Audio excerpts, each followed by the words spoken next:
G'day guys, my name's Mick and welcome to my garage. It's a bit of a mess at the moment. It's even got wild animals making themselves home, kind of hanging out. Anyway, we're waiting on a new car at the moment, so all of the old camping stuff out of the old ute while we sell it has been moved in, which is obstructing the view to the shelves and the access, so we can't get to anything.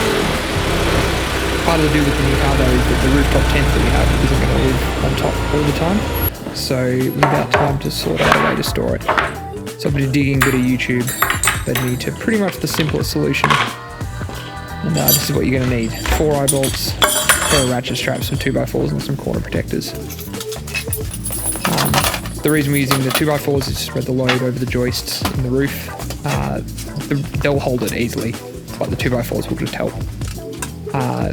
Your mileage with the ratchet straps will vary, because mine had to be 9 meters long, or that was the length I could get that was long enough, because the car won't fit in with the rooftop tent on it, so mine is going to be raised from the ground up. If you're raising from the top of your car up, then you'll find the short ones. It's me trying to get the rooftop tent out of the corner. As you can see, it was pretty much obstructing everything, which means that just everything ends up in a pile in front of it.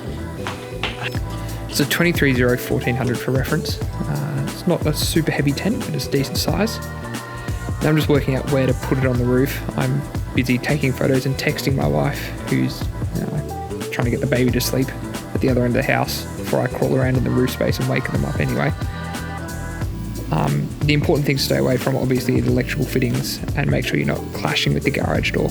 In the end, I decided to the spot on the right there, which the tent's basically underneath, because it was out of the way of everything and the easiest to get to. Next up is a quick trip up into the roof space to see what we're dealing with on top there. Just double check that there's no aircon or anything in the way. This is also when you remember that it's really dark in roofs, so you've got to bring a torch, and you've left all your torches downstairs, but thankfully you've got a phone. So up we go. Have a look around. As you can see, it's dark. So I've lined up the planks here. I've just drilled the holes for the eyes, moved them off each other, and there's really not much to it. Just make sure it's about the width of your tent, so that it pulls up nice and straight and mounts nice and securely. Now, I used a very high-tech method of lining up where I wanted to drill the holes in the roof. I got my guts out and lined it up, and then just gave it a strong little push, like that. There you go, there's my face. And yeah, that was really about it. I could then just see the mark on the roof, drilled a little pilot hole there, and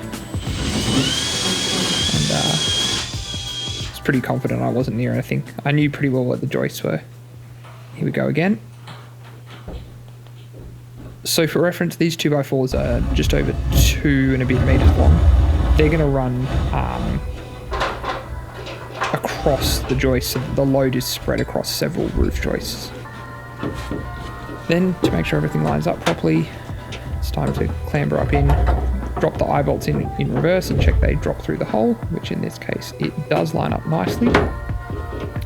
Now, because of the size of my bolt and the size of the ratchet strap, I had to drill a bigger hole, as I'm trying to get through the roof here. So I just get out the whole bit and do that, which ended up working pretty nicely anyway, actually, in the end. So I got it all lined up, and you can see how the 2x4 is just resting on the roof joist there. Now, to get it up, so you can see what we're left with, which is the 4 eye bolts poking out down through the roof. Drop your ratchet strap in, faff around with it for a bit, then get the tent lined up on top. Obviously, with time and practice, this will be easier. If your car's tall enough, or your roof's tall enough rather, you could actually just drive in underneath and then run the ratchet straps. That would be so much easier and leave you with a lot less, well, faffing around to actually get it up off the ground. So here, just because it's the first time, I'm making sure it's nice and square, making sure I'm happy with everything. I'd already done a little bit of a Tarzan impersonation off these, so I was happy that it was going to hold the weight easily. And then it's all just really this awkward. The bottom getting it started was the most awkward bit, and also remembering how to use a ratchet strap helped. And then it was a lot of this. Once I got the technique worked out, I got it a lot easier, but kind of just hoist up one side and then work out where you're holding it from and level it out again. and then go back around and hoist it up using the ratchet strap on the other. I'm making it look so much harder than it needs to be here, but that's really all there is to it, just slow and steady to get it up there. Again, if it was on top of your car, it would be, quicker and easier.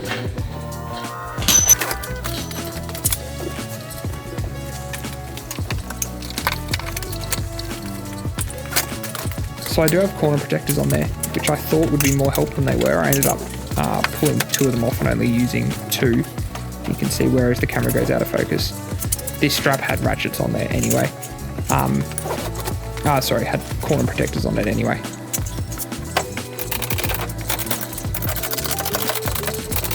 So there I am. This is where it gets nice and quick and easy, just using the ratchets to bring it up the last little bit.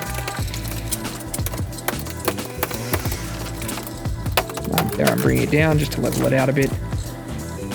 Then finally,